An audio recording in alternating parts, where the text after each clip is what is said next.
The American mastodon was a native of the United States in most recent Pleistocene times, although his ancestors originally hailed from southern Asia and northeastern Africa, sources of the world's elephant supply.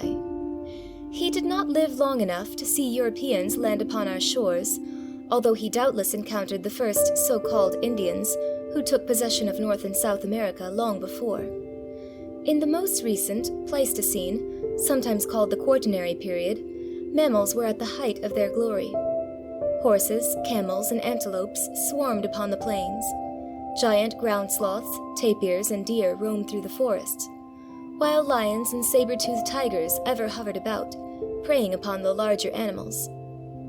At least 4 species of elephants ranged over the greater part of the United States: the imperial, Columbian, and northern mammoths, and the American mastodon.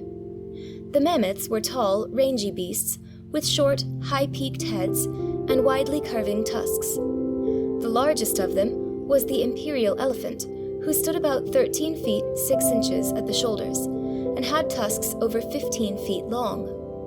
The Columbian and northern mammoths were smaller beasts of 11 foot and 9 feet 6 inch height, respectively. The last named animal is the best known of all prehistoric elephants. His body was profusely clad with long hair. All of the mammoths possessed long-crowned, grazing teeth, but the mastodon was a browser, for his low-crowned grinders could chew only soft green food.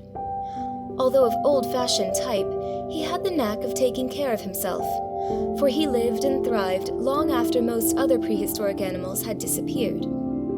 The Ice Age began early in the most recent Pleistocene period, and the glaciers gliding down from Canada into our northern and central states doubtless worked many hardships upon the various animals.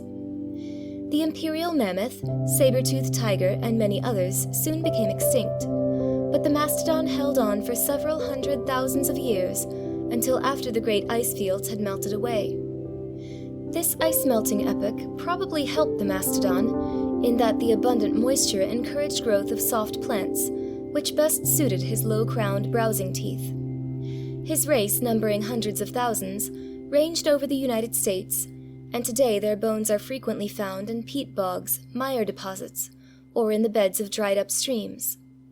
These, the last pages of ancient animal history, precede our modern historical times.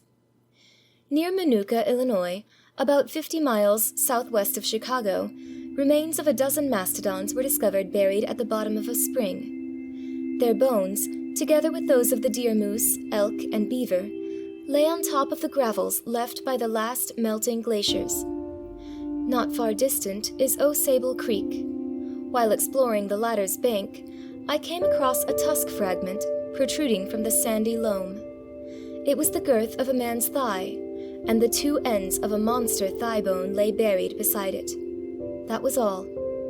The tusk fragment served as a headstone to mark the grave. An early American settler, Mammoth, last of the mastodons. End of section 23.